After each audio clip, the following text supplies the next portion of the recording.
Yep. I praktiskt taget alla substantiv av två eller flera stavelser som slutar i å, dessa släpper å innan du lägger till pluraländer. እንታይ ዝብለና ዘሎ ብሓፈሻ ክንሪኦ ከለና መብዛሕትኦም እቶም substantive ወይ ድማ መብዛሕትኦም ኣስማት ካብ ክልተ ንላዕሊ ኣደማምፃ ካብ ክልተ ንላዕሊ C level ወይ ድማ ስቶቨልሰር እንድሕር ደኣ ኣልይዎም ነቲ ናይ መወዳእታ ፊደሎም እምኻ ብኦ ዝውድእ እንድሕር ደኣ ኮይኖም ነቲ ኦ ቅድሚ ናብ ፕሉራል ምቕያርና ነቲ ኦ እንታይ ንገብሮ ንቕይሮ ማለት እዩ ንኣብነት ኤን ብሉማ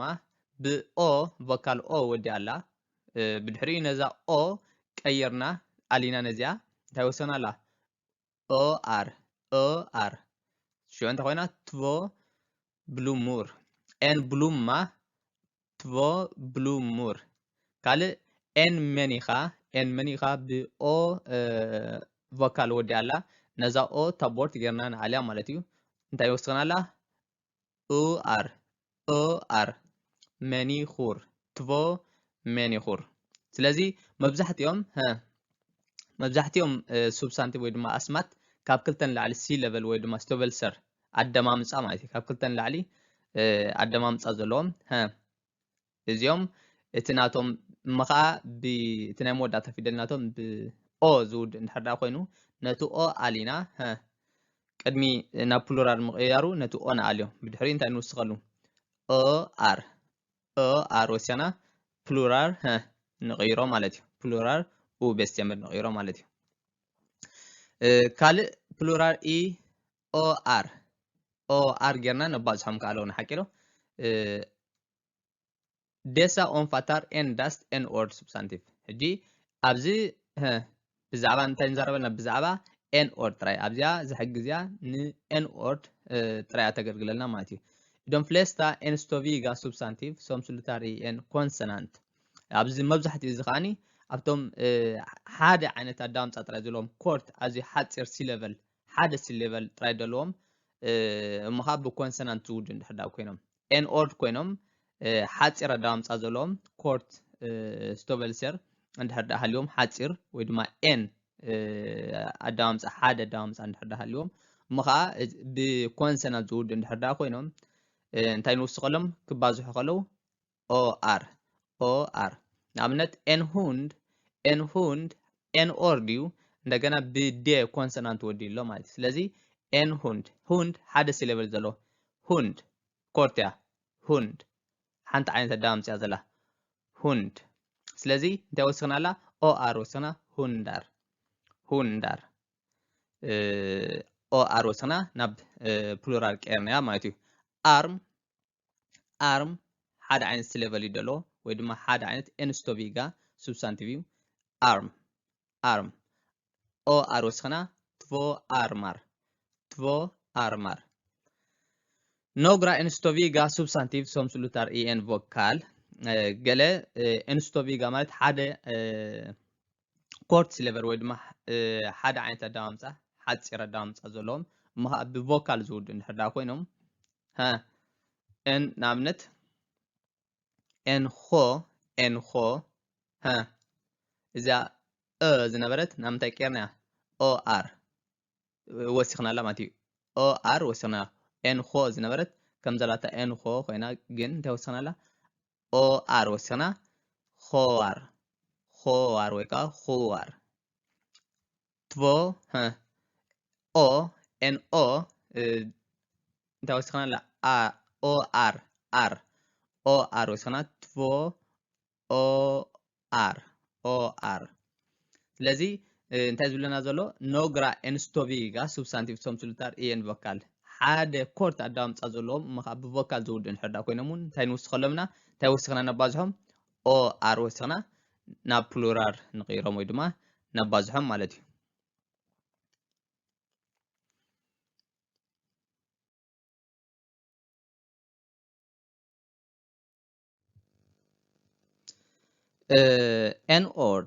ኤን ኦርድ ብዛዕባ ኤን ኦርድ ኢና ንዛረብ ዘለና ብዚኣ ዘለዎ ማለት እዩ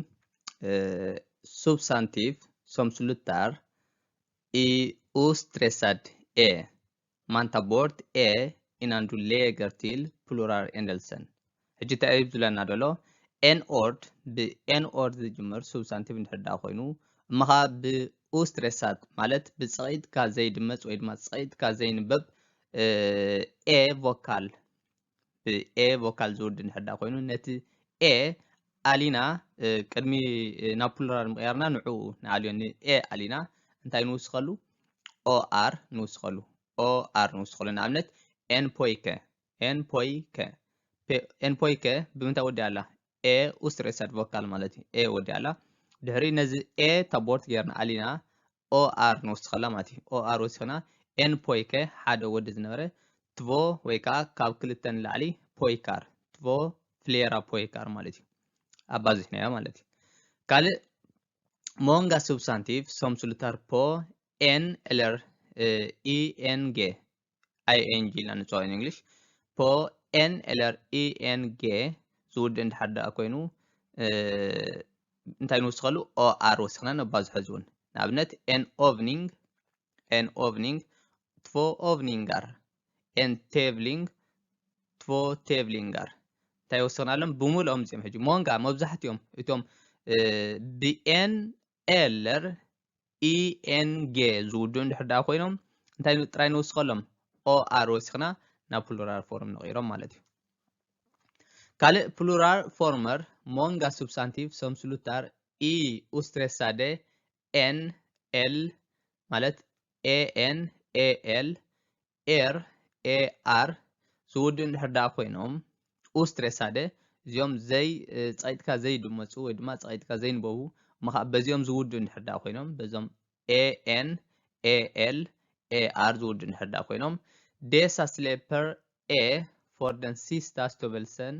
innan du lägger till plural änden እንታይ ዝብለና ዘሎ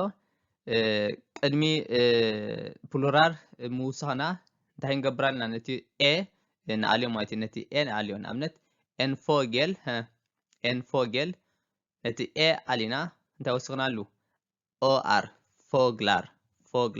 två foglar en vinter ነቲ a ኣሊና vintrar två vintrar ስለዚ ብኡስትሬሳደ an ወይ ከዓ al ወይ ከዓ ar ዝውድ እንድሕዳእ ኮይኑ ነቲ a ኣሊና እንታይ ንውስኽ or ንውስኽ ማለት እዩ ናብ ምንታይ ክንቀይሮ ከለና ሲንጉላር ነይሩ ናብ ፕሉራል ክንቀይሮ ከለና ማለት እዩ ንኣብነት fogel እዛ a ታቦርት ጌርና or ጥራይ ንውስኸላ foglar ቪንተር ዝነበረ ነታ a ኣሊና እንታይ ወስኽና ኣላ or två vintrar ወይ ከዓ flera vintrar ካልእ እንታይ ዝብለና ዘሎ lägg märke till följande oregelbundna substantiv ሕጂ ሕጊ ዘይክተሉ ኣስማት ኣለውና እቲ ናቶም መልክዕ እቲ ናቶም ቅርፂ ቶታሊ ዝቕየሩ ማለት እዩ ሕጂ ንኣብነት en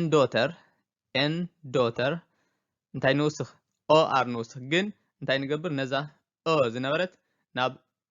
ንቐይራ ማለት እዩ ክልተ ነጥቢ ዘለዋ ንቐይራ ማለት እዩ två dottrar en dotter två dottrar እንታይ ጌርና ነዛ ዝነበረት ናብ ክልተ ነጥቢ ዘለዋ ቀይርና ማለት እዩ ንኣብነት en moder två modrar እዚኣ ክልተ ነጥቢ ዘይብላ ዝነበረት ኣብዚ två modrar እዚኦም ሕጊ ዘይክተሉ ማለት እዩ en moon እንታይ ጌርና en moon ሓንቲ n ኣደላ ተሓቂሮ två moonar ክልተ n ጌርና or ወስኽናላ ማለት እዩ en morgen två morgnar እዚ ኸ እንታይ ጌርና två morgnar ነዚ ኣሊናዮ ማለት እዩ ስለዚኦም ሕጊ ዘይክተሉ substantive ወይ ድማ ሕጊ ዘይክተሉ ኣስማት እውን ከም ዘለውና ብከምዚ ኣገባብ ክንቀይሮም ንኽእልና ማለት እዩ ናብ et ord ሕጂ ብዛዕባ en ord ኢና ክንዛረብ ፀኒሕና ሕጂ ኸዓነ ብዛዕባ et ord plural obestämd som slutar i vocaler ሕጂ et ord ኮይኖም ግን plural obestämd ብዙሓት ካብ ክልተን ላዕሊ እንድሕር ኮይኖም ግን ከዓ ዘይውስናት እንድሕርዳ ፀኒሖም plural obestämd እንድሕርዳ ኮይኖም ከዓ ብቮካል ዝውዱ እንድሕርዳ ኮይኖም n vocal ዝውዱ ኮይኖም plus n እንድሕርዳ ኮይኑ ማለት እዩ بفوكال وديم جنكا بدهري ان اندحر اليوم انتي نوسخلهم او طراي نوسخلهم مالت حجي إيركن عبنت إيركن انتي بلورال او بس يمد تصنيهم وسن ايكونن زي وسني هكذا زي وسن ملك يحج تصنيهم ات إيركه ها إيركت شو بلورال او بس يمد إيركن نبل بدهري انتي وسنا ناب بس يمد بلورال بس يمد كيران نحكينا انتي وسنا له او وسنا إيركنا وسنا مايتي ስለዚህ ሓደ ب8 ኦር ዝጅምር substantive ወይ ከዓ ስም እንድሕር ዳ ኮይኑ ምኻ ብቮካለር ፕሉስ ኤን እንድሕር ዳ ኮይኑ ቮካል ኮይኑ ብድሕሪ ኤን እንድሕር ዳ ፀኒሕና እንታይ ጌርና ንቕይሮ ናብ ቤስት የምድ ፕሉራል ፎርም ኦ ጥራይ ንውስኸሉ ማለት እዩ ንኣብነት ኢርከን ኢርከና ካልእ ኮንሰናንት ብጀካ ኣር ኩሎም ኮንሰናንት ብጀካ ኣር ማለት ብኩሎም ኮንሰናንት ዝውድእ መን ኢንታ ኣር ብዘይካ ኣር ማለት እዩ ፕሉስ ኤን ኤን ጌርና نبازحو نعملت كم زرانة عن توي ورينا نيرنا بارن بارنن ان بارن ات بارن سوري ريتا ات بارن يختبل نحد زي وسن او بيستعمل سينجلار بدهري بيستعمل سينجلار بارنت بدهريو او بيستعمل بلورال بارن بدهري ناب بيستعمل بلورال هاد كيران هركينكا اي ان وسيكا بارنن بورد كوم ديساما ات بورد بوردت بورد بوردن ات هوس هوست هوس هوسن ስለዚህ هوس ያጽን ሀዚያን አምነት هوس ድህሪታ ወሰና ላ ኤ ኤን ወሰና هوسن هوس ኡ ቤስት የምድ ፎርሚ ኤ ኤን ወሰና ሃኒ ናብ ቤስት የምድ ፕሉራል ፎርም ቀየርና ማለት እዩ ካልእ ቮካለር ብቮካለር ዝውድእ እንድሕር ኮይኑ ኣብዚ ብኮንሰናንት ዝውድእና ንርኢ ዘለና ሓቂዶ ብኮንሰናንት ዝውድእ ኣብዚ ከዓኒ ብምንታይ ኤን ኦርድ ብዛዕባ ኤን ኦርድ ናንዛብ ዘለና ኣብዚ ሕጂ ቮካለር ኤን ኦርድ እንድሕር ዳ ኮይኑ ፕሉስ አር ንኣብነት ኤን ፍሊካ ፍሊኩር ካን ብዙሕ ኤን ፍሊካ ዘይተወሰነ ኦ ቤስት የምድ ሲንጉላሪ ፍሊካን ቤስት የምድ ሲንጉላሪ ሾ ፍሊኩር ብዛዕባ ትፎ ኤለር ሜር ኤን ትፎ ክንዛረብ ከልና ማለት እዩ ፍሌራ ፍሊኩር ኦ ቤስት የምድ plural form ይደሎ ኦ ቤስት የምድ ወይ ካ plural ኦ ቤስት የምድ ፎርም አለ ሐቂሮ ብድህሪ አር ሕጂ ታይ ዝብለና ደሎ ኤን ኦርድ ኮይኑ ብኤን ኦርድ ዝጅምር substantive ኮይኑ እምኻኒ ደድሕሪ እቲ ቮካል እንታይ እንድሕር ሃልዩ አር እንድሕር ሃልዩ እንታይ ንውስኽ ኤን ኦ ጌርና ነባዝሖ ኣቀዲመውን ተዛሪበሉ ነይሩ ብዛዕባ እዚ ማለት እዩ ንበክሬፍት ኣጥራይ ነገር ንኣብነት ኤን ፍሌራ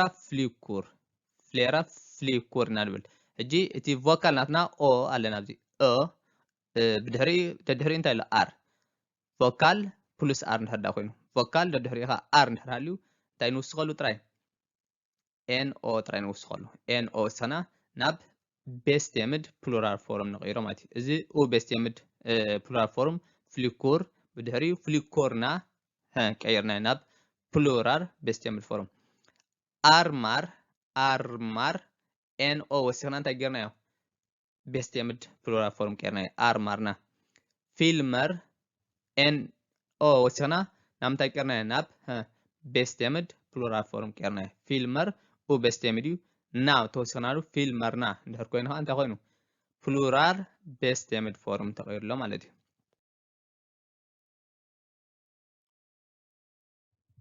ፕሉራል ኢ ኤአር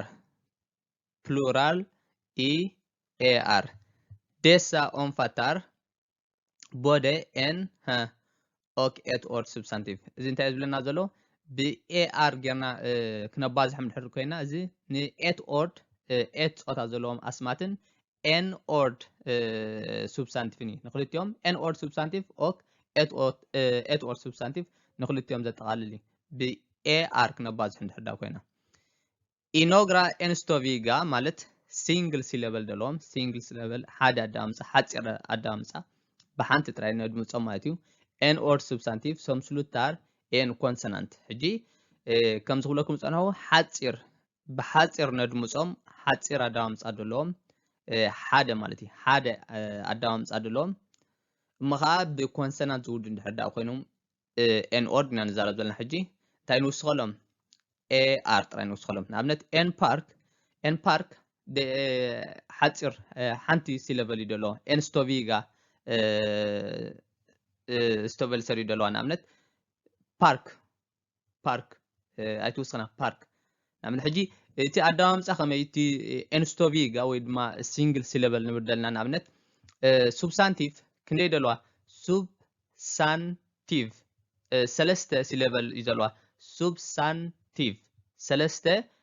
سيلابل يدلوا حكيرو حجي سوب عادة ستانتيف سوبستانتيف سلسته عينة دامز ألوا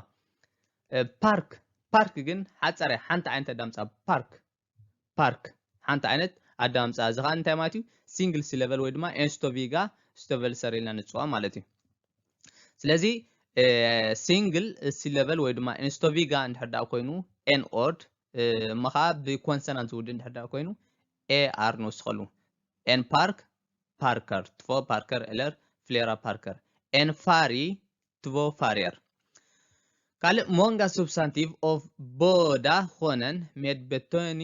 بيتونينج بودن سلوتلي غاستوبلسن نعملت ان ميليو تنوصل اي ار حجتا يزبلنا زلو اب كلتي صوتا بان صوتا زلوم سبستانتيف ويدما اسماتن ات صوتا زلوم اسماتن نكلتيوم ات ناي موداتا فيدل ويدما ات ناي موداتا اب موداتا ادميصنا ويدما صيتنا ننبو نحدا خوينا اتناتهم فوكال انتي نوصلو اي ار وسخنا نبازو نعملت ان مليو እዚ ቮካሊ ፀቂጥና ኢና ነድምፆ ብድሕሪ እንታይ ንወስኸሉ ኤአር ወስኽና ነባዝሖ ኤን ሬስቶራንግ እዚ እውን ብኮንሰናንት እዩ ዝውድእ ግን ኣብቲ ናይ መወዳእታ ናቱ ስለ ነድምፆ ፀቂጥና ኤን ሬስቶራንግ ኣብኡ ፅቕጥ ስለ ነብሎ እንታይ ንወስኽ ኤአር ንወስኽ ማለት እዩ ትፎ ሬስቶራንገር ንብል ማለት እዩ en student abin tsaqtalat modatat en student show studenter två studenter är nusx ett miteri två miterier بخمسة قاب كنقيرو نخلنا مالتي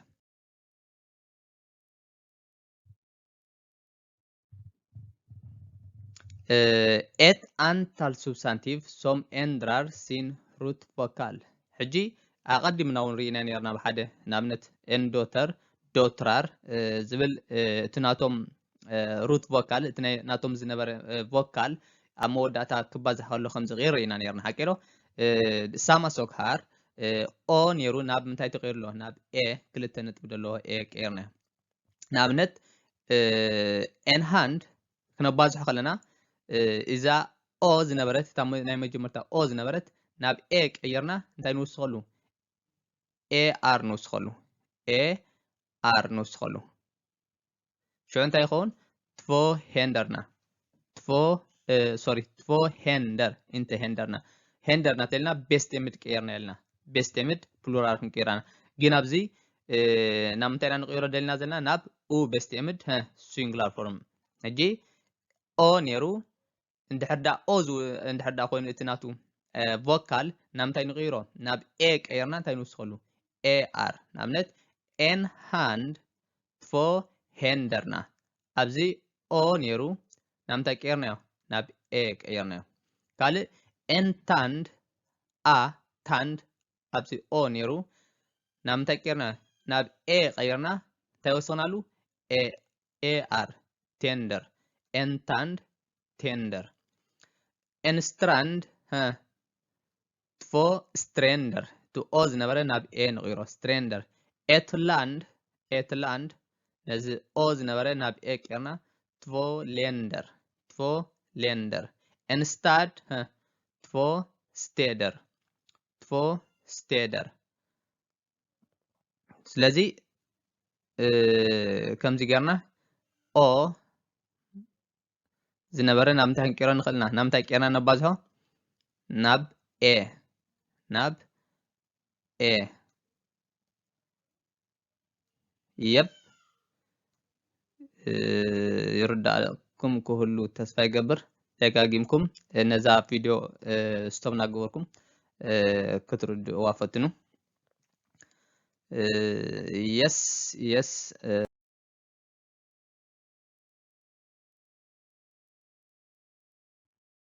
ካልእ ኦ ናብ ናብ ክልተ ነጥቢ ዘለዋ ንቀይራ ንኣብነት ኤንሶን ትቮ ሶነር እዚኣ ዝነበረት ናብ ቀይርና ትቮ ሶነር ኤን ሌዳሞት ትቮ ሌዳ ሞተር እዚኣ ዝነበረት ኣብዚ ነራ ናብዚ ናብ ቀይርና ናብ